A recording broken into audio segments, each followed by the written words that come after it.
advanced data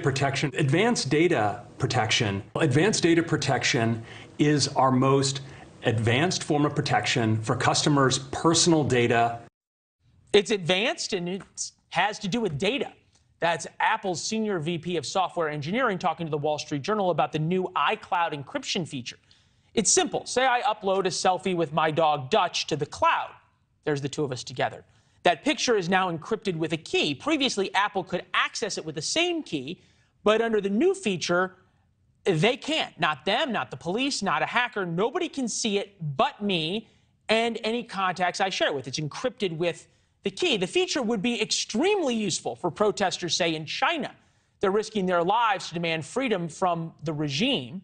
Police regularly look through protesters' phones, so you can imagine how top-tier encryption would come in handy for them. Any evidence of support for the protesters land you in jail or worse. Your family is often tortured as well. Apple says, though, they plan to offer the feature, and listen, worldwide. Does that include China? Oh, yeah, we believe so. We want to roll out across the world. Do you know how the Chinese government feels about this? They have not told me. No, they haven't told you. But we'll go ahead and break the news to you now. Beijing is never going to allow this. We know that because Beijing doesn't allow Apple's current encryption. Apple CEO Tim Cook is an extension of Chinese strongman Xi Jinping. He censors and surveils for Xi. He gives the Chinese government access to everything on every iPhone in China. And he tried to undermine a slave labor crackdown in China by the U.S. government. Call it a coincidence, perhaps, that Apple is now rolling out an encryption feature to people who don't exactly need it. Rob Lockwood is here, privacy advocate, media strategist, former RNC spokesperson. Rob, it's always good to see you. It's almost unbelievable to say, oh, we don't know how the Chinese feel about this. Yeah, I think he said, well, I believe they will. I mean, it seemed like he was hedging from the jump. And I know the Wall Street Journal article today said, or from yesterday, said that they plan to unroll it in China, which is something you would want to say. Whether they do that or not, I'm very, very, very skeptical at this point that they would actually do so. And like you said, the Chinese would never allow it. How do we explain that Apple seems so intent on protecting everyone's privacy and advertising on privacy on and on and on in the United States and in Europe, where we have constitutional guarantees that protect that? So whether or not you need this level of encryption is debatable. And yet they offer none of these protections in China where the people actually need it. Yeah, so a lot of different things we could talk about all night here. But I do think that encryption is very important, first of all, to free society and to people who want freedom.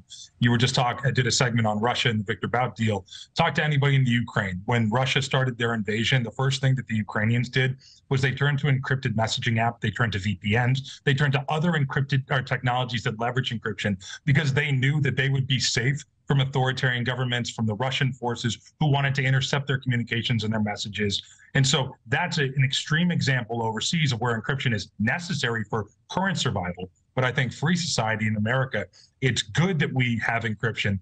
I think what's interesting, though, is that Apple is doing this now, today, or yesterday, December 7th or 8th, after they've had a horrific news cycle talking about how, or being forced to deal with coverage about how they're screwing over the Chinese protesters and everybody in China overall, because in China, Apple's data is kept on servers that are owned by state-owned entities. They don't even have encryption. They completely abandoned the technology over there. And so Apple now is trying to change the discussion, which is textbook crisis communications. If you don't have a good or a good answer, change the conversation. And so they've taken a lot of heat for being terrible on privacy overseas, and they're trying to say, hey, look, we're going to be really now we're going to do it. Now we're going to roll out all these features in the United States. Yeah. Apple vowed to resist the FBI demand to crack the iPhone linked to the San Bernardino terrorist attacks. Yes. They now have the FBI saying this hinders our ability to protect the American people from criminal acts ranging from cyber attacks and violence against children to drug trafficking, organized crime, and terrorism. At the same time, you can take this too far. And at some point, we all sign up as Americans to the idea that if the FBI goes and gets a search warrant for our phone, they should be able to find out, if they have reasonable suspicion and a judge signs off on it, whether or not there's child pornography on phones or the like. How is this not China enabling a dictator on one end and enabling criminals on the other?